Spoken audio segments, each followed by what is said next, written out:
Hello dear students, welcome back to my channel physics SPC. Gravitation का एक question. A planet of mass m moves round the sun of mass capital है।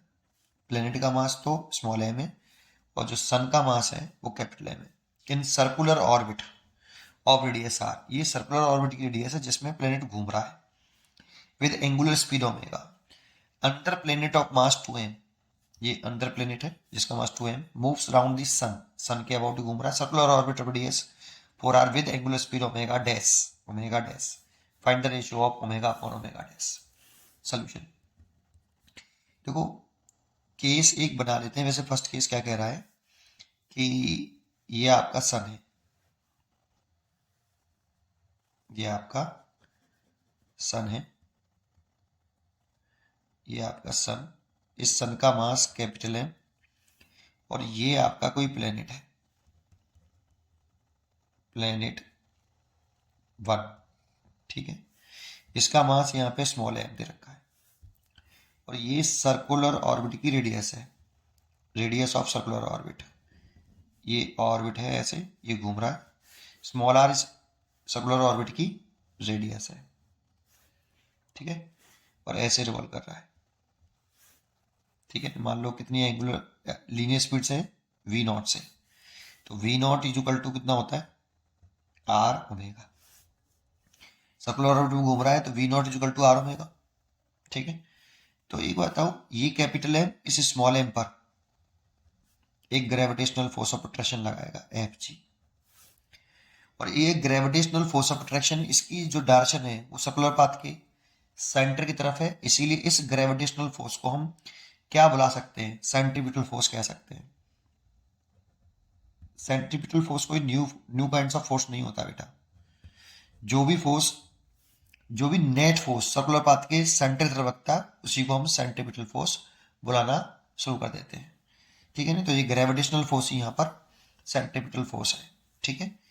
चलिए तो इसको लिख लीजिए आप कि gravitational force of attraction between sun and planet, ये किसके between gravitational force of attraction है, sun and planet, is equal to centripetal force. तो ग्रेविटेशनल फोर्स ऑफ अट्रैक्शन लिखिए सन और प्लेनेट के बिटवीन, तो लिखेंगे जी कैपिटल M, ये सन का मास,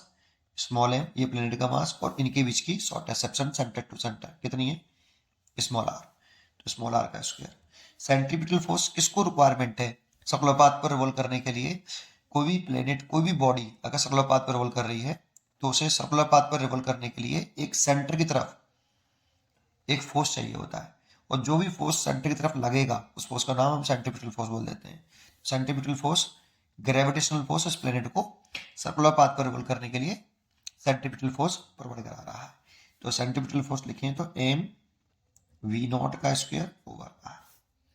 तो m से m कैंसिल हो गया, एक r से एक r कैंसिल हो गया, और v नॉट की जगह पे लिख सकते हैं हम r ओमेगा।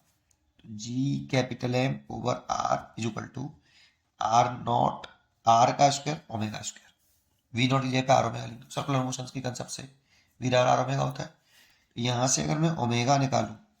तो r स्क्वायर नीचे आ जाएगा, पहले ओमेगा स्क्वायर निकालूं तो g capital M by r का क्यू हो जाएगा, और ओमेगा निकालें तो रूट के अंदर g capital M over r का क्यू। अब यह ध्यान से देखो जरा आप इस फॉर्मूले को, इसमें ये एंगुलर स्पीड जो है, that means omega angular speed is independent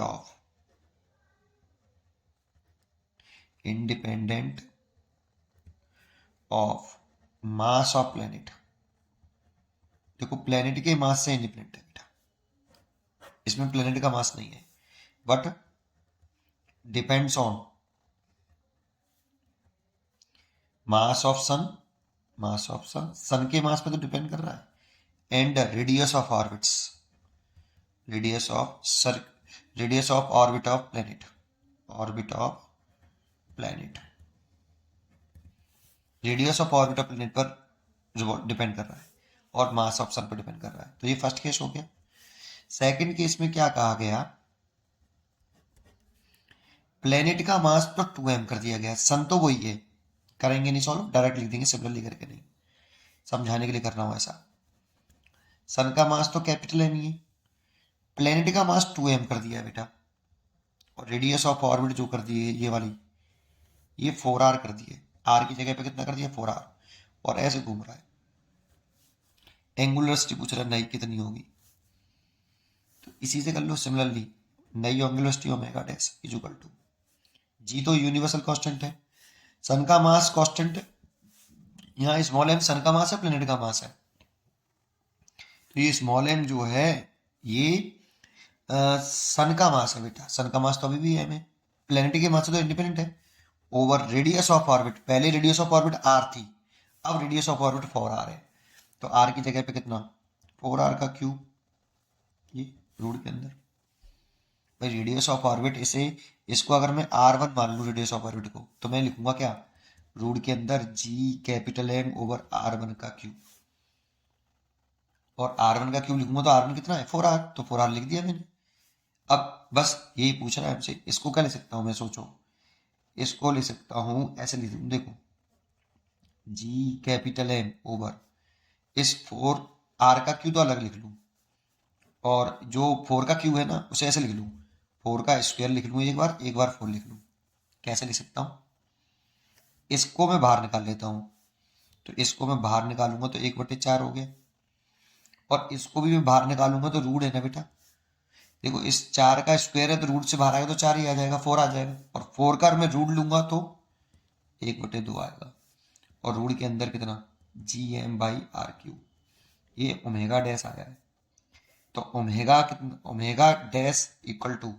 ये तो हो गया 1/8 ये, और इसकी जगह पे क्या लिख सकता हूँ, देखो ये लिख रहा है GM/ओमेगा लिख सकता हूँ, रूट GM/r3, तो इसकी जगह पे ओमेगा लिख दिया, और रेशियो पूछ रहा है हमसे ओमेगा अपॉन ओमेगा डैश, तो ओमेगा इस 8 को इधर ले आए और ओमेगा डैश को नीचे ले आए, तो omega upon omega dash is equal to 8:1, ये इसका आंसर हो गया, 8:1 आएगा, दैट मीन्स ये आएगा बेटा सी। उम्मीद करता हूँ कि आपको ये जरूर समझ में आया होगा, पढ़ते रहिए और खुश रहिए, थैंक यू।